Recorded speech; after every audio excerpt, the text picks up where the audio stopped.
ఇప్పుడు మొన్న వార్ జరిగింది, ఇరాన్ ఇజ్రాయెల్ యుఎస్ వార్ జరిగినప్పుడు చాలా షిప్స్ మీరే చాలా వీడియోస్లో రీల్స్లో పెట్టారు, పేలిపోవడము, ఫైర్ యాక్సిడెంట్స్ జరగడం, ఇవన్నీ చూశారు. ఎంత రిస్కీగా ఉంటుంది ఇలాంటి వార్ సిచ్యువేషన్స్ వచ్చినప్పుడు.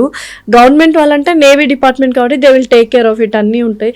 మీ ప్రైవేట్ వాళ్ళు అండ్ ప్రైవేట్ ఓనర్స్ ఎవరైతే ఉన్నారో వాళ్ళు మీకు ఎంతవరకు సేఫ్టీగా ఉంటారు, ప్రికాషనరీగా తీసుకుంటారు, ఇంకా రిస్క్ చేసి వెళ్ళిపోవడమేనా ఈ వార్ సిచ్యువేషన్స్లో? అంటే మెయిన్ మన రిస్క్ అనమాట. షిప్లో జాయిన్ అవ్వడం అంటే రిస్క్తోనే జాయిన్ అవ్వాలి. ఫస్ట్ థింగ్ రిస్క్, తర్వాతే మనం ఏదైనా. సో శాలరీ ఇవన్నీ ఆలోచిస్తారు. ఫస్ట్ థింగ్ రిస్క్ అనమాట, రిస్క్ తర్వాతే శాలరీ ఏదైనా. సో దానివల్ల ఎక్కువ శాలరీస్ వచ్చే ఛాన్స్ ఉంటుంది. అలాగే ఇప్పుడు కంపెనీ గురించి అంటున్నారు కదా, కంపెనీస్ అనేవి కొన్ని పెద్ద కంపెనీస్ ఉంటాయి. ఓనర్ ఎంత రిస్క్ అయినా అంటే లైక్ వీళ్ళని సేవ్ చేయాలని ఒక థాట్ తో ఉంటారు అనమాట పెద్ద ఓనర్స్. చిన్న ఓనర్స్ అనేది వాళ్ళు ఆల్రెడీ ఫైనాన్షియలీ డౌన్ అయిపోయినప్పుడు వాళ్ళు హెల్ప్ చేయలేరు. సో అలాంటప్పుడు మనం చూస్ చేసుకునే కంపెనీ డిపెండ్ అయి ఉంటుంది. అలాగే ఇన్ కేస్ ఏదైనా ప్రాబ్లం వచ్చినప్పుడు సముద్రంలో అక్కడ దగ్గరలో ఉండే ఏ కంట్రీ అయినా ఖచ్చితంగా సపోర్ట్ చేయాలన్నమాట వాళ్ళకి. అంటే లైక్ అక్కడ కూడా నేవీ వాళ్ళు, లైక్ కోస్ట్ గార్డ్స్ అనే వాళ్ళు ఎవరో ఒకరు వాళ్ళని ఖచ్చితంగా హెల్ప్ చేయాలన్నమాట. అది అంటే ఆ ఇండస్ట్రీలో ఉండే రూల్స్ అనమాట అవి.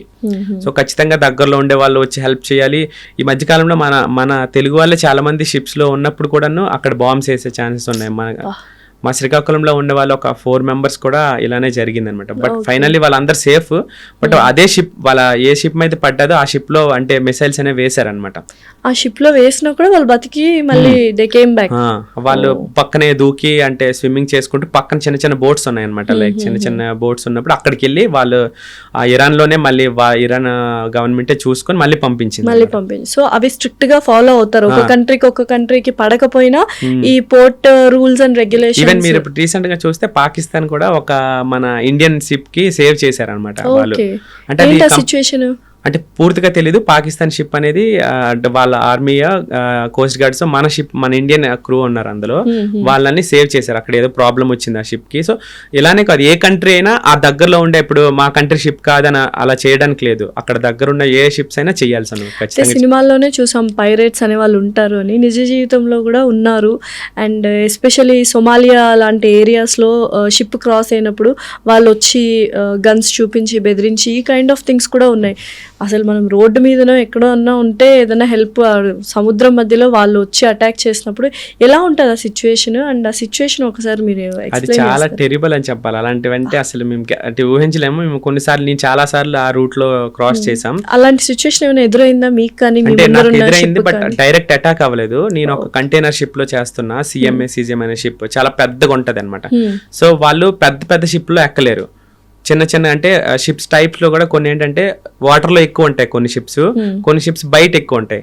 సో అంటే ఎక్కడానికి కూడా కష్టంగా ఉంటుంది అనమాట. దాన్ని డ్రాఫ్ట్ ఉంటుంది దాని ప్రకారంగా. సో వాళ్ళు ఎక్కడానికి కుదరదు. మేము వర్క్ చేస్తున్నప్పుడు పక్క నుంచినే వాళ్ళు బోట్ ఒకటి వచ్చింది, ఫస్ట్ స్ట్రైట్ గా వచ్చింది, ఇలా వచ్చి తర్వాత ఇటువైపు తిరిగింది. ఇలా తిరిగి మేము అప్పటికే బయట చేస్తుంటే మేము పైన బ్రిడ్జ్కి ఇన్ఫార్మ్ చేసాం, అంటే నావిగేషన్ ఆఫీసర్కి ఇన్ఫార్మ్ చేసాం, ఇలా బోట్ సస్పెక్టెడ్ బోట్ అని చెప్పి ఇన్ఫార్మ్ చేసాం. సో అప్పటికే వాళ్ళు బైనోక్లోవర్స్తో చూస్తున్నారు అనమాట. చూసినప్పుడు ఈ బోట్ వచ్చి ఫ్రంట్ నుంచి వెళ్ళిపోయింది అనమాట. అంటే అసలు అటాక్ చేయలేదు, ఏం చేయలేదు. అంటే నా లైఫ్ లో అది ఒక్కటే జరిగింది. బట్ మేము అలా క్రాస్ చేస్తుంటాం. క్రాస్ చేసినప్పుడు స్పెషల్ గా కొంతమందిని హైర్ చేస్తారనమాట కంపెనీ, ఆర్మ్ గార్డ్స్ అంటారు, రిటైర్డ్ ఆర్మీ వాళ్ళు ఉంటారు కదా, వాళ్ళందరేమో వీళ్ళకి ఒక పొజిషన్ ఉంటుంది, వాళ్ళు గన్స్ పట్టుకొని మా షిప్ లో ఉంటారనమాట. ఒక 5 days ట్రావెల్ చేస్తారు. ఆ ఏరియాలో వెళ్ళినప్పుడు ఆ ఆర్మ్ గార్డ్స్ అనే వాళ్ళు కంప్లీట్ వాచ్ చేస్తారనమాట. ఏవైనా సస్పెక్టెడ్ బోట్స్ వచ్చినా వాళ్ళకి అంటే సిగ్నల్స్ ఇవ్వడం కానీ, వీళ్ళు ఉన్నారని వాళ్ళకి కూడా తెలిసిపోతుంది. అంత వాళ్ళు అడ్వాన్స్ లెవెల్లో ఉన్నారు ఆ పైరట్స్ కూడాను. ఫలానా షిప్ లో ఆర్మ్ గార్డ్స్ ఉన్నారు, ఈ షిప్ లో లేరు, ఆ షిప్ లో ఉన్న షిప్ లోకి వీళ్ళు వెళ్ళరు, ముందే తెలిసిపోద్ది. అది ఎలా తెలుస్తుంది? బ్యాక్గ్రౌండ్ చెక్ చేసుకొని అలవాటు అయిపోయింది వాళ్ళకి. అంటే వాళ్ళకి ఎక్కడి నుంచి ఇన్ఫర్మేషన్, చంపేస్తారా గన్స్ ఇవన్నీ ఉంటాయి, వాళ్ళు మెయిన్ చంపడానికి రారు. అంటే వాళ్ళు గూడ్స్ తీసుకోవడానికి వస్తారు. గూడ్స్ కూడా కాదు, అంటే ఓనర్ నుంచి మనీ డిమాండ్ చేస్తారనమాట. ఎందుకంటే లూటీ అనమాట. వాళ్ళు ఏం చేయాలి, వన్స్ వాళ్ళు షిప్ ఎక్కిపోయారు అనుకో, మాకు ఒక సిటడల్ ప్లేస్ అని ఉంటది ఒకటి. అదేంటంటే అది ఎవరికి తెలియదు, ఓన్లీ షిప్ లో ఉండే క్రూ మెంబర్స్ మాత్రమే తెలుస్తుంది. దాన్ని సిటడల్ అంటారు అనమాట. సో అదేంటంటే లాన్ ఉంటది. ఆ లాన్ ఉన్నప్పుడు ఏం చేస్తాం, ఇఫ్ ఇన్ కేస్ వాళ్ళు అటాక్ చేస్తారనుకో, అటాక్ చేయకుండా ఉండడానికి చాలా మేము మెజర్స్ అనేవి ప్రికాషన్స్ పెడతారనమాట. అంటే ముళ్ళు లాంటి తాళ్లతో వైర్స్ ఉంటాయి అనమాట, అవన్నీ బోర్డర్స్ చేస్తారు. అయినా కానీ వాళ్ళు వస్తే ఏం చేస్తారు? అయినా కూడా వస్తే రానివ్వడానికి మాక్సిమం ట్రై చేస్తారు. ఫస్ట్ థింగ్ ఈ ఆర్మ్ గార్డ్స్ ఉంటే రారాలు, వాళ్ళు లేనప్పుడు ఈ మెజర్స్ అన్ని తీసుకుంటారా, అప్పుడు కూడాను అప్పటికి ఎక్కిపోయారు అనుకో కెప్టెన్ ఆర్డర్ ఇస్తారనమాట, మీరు సిటడెల్ ప్లేస్కి వెళ్ళిపోవాలని. కెప్టెన్ కూడా ఎప్పుడంటే అందరూ కౌంట్ చేస్తారు, హెడ్ కౌంట్ చేస్తారు, అందరూ ఉన్నారంటే అప్పుడే వెళ్తారు అందులోకి. అందరూ రెడీగా అంటే కౌంట్ చేసినప్పుడు అందరూ ఉంటేనే ఆ సిటడెల్ ప్లేస్ కి వెళ్ళడానికి ట్రై చేస్తారు.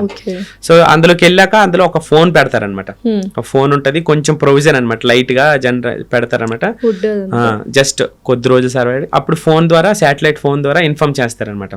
ఎక్కడ కంపెనీకి ఇన్ఫార్మ్ చేస్తే ఫర్దర్ గా వాళ్ళు నేవీ వాళ్ళకి పంపించడం కానీ వాళ్ళ ప్రికాషన్స్ వాళ్ళు తీసుకుంటారు. బట్ అంతవరకు వాళ్ళకి తెలియకుండా అలాగే ఇంజిన్స్ అనేవి స్టాప్ చేసేస్తారు. లైట్స్ ఉంటాయి కదా, జనరేటర్స్ ఉంటాయి, అవన్నీ స్టాప్ చేసి అందులోకి వెళ్ళి మేము హైడ్ అయిపోతాం. మీరు అక్కడ హైడ్ అయినప్పుడు వీళ్ళు ఏం చేస్తుంటారు? వీళ్ళకంటే ఆ ప్లేస్ తెలియదు కదా.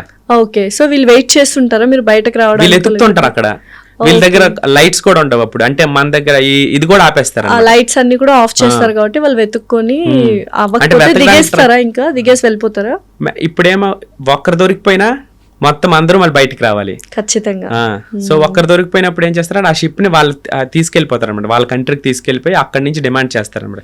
క్రూకి ఇబ్బంది పెట్టరు అంత వేగంగా, అంటే చంపడం కానీ మ్యాక్సిమం చేయరు. బట్ మనల్ని ఇంకా ఏదైనా హీరోయిజం చూపించామనుకో అప్పుడు వాళ్ళ మైండ్ సెట్ ఎలా ఉంటుందో చెప్పలేము. ఓకే, మనం చాలా కేర్ఫుల్ గా డీల్ చేయాలి సిచువేషన్. అంతే, ఆ డీల్ చేయాలి మెయిన్ థింగ్. ఎంత మంది ఉంటారు షిప్ లో? మీ క్రూ మెంబర్స్ ఎవరెవరు? కార్గో షిప్ లో 23 నుంచి 25 మెంబర్స్ ఉంటారు. అంటే అందులో 3 డిపార్ట్మెంట్స్ ఉంటాయి. ఒకటి engine department, navigational department, next catering, అందులో 2 ఉంటారు అంతే. ఓకే,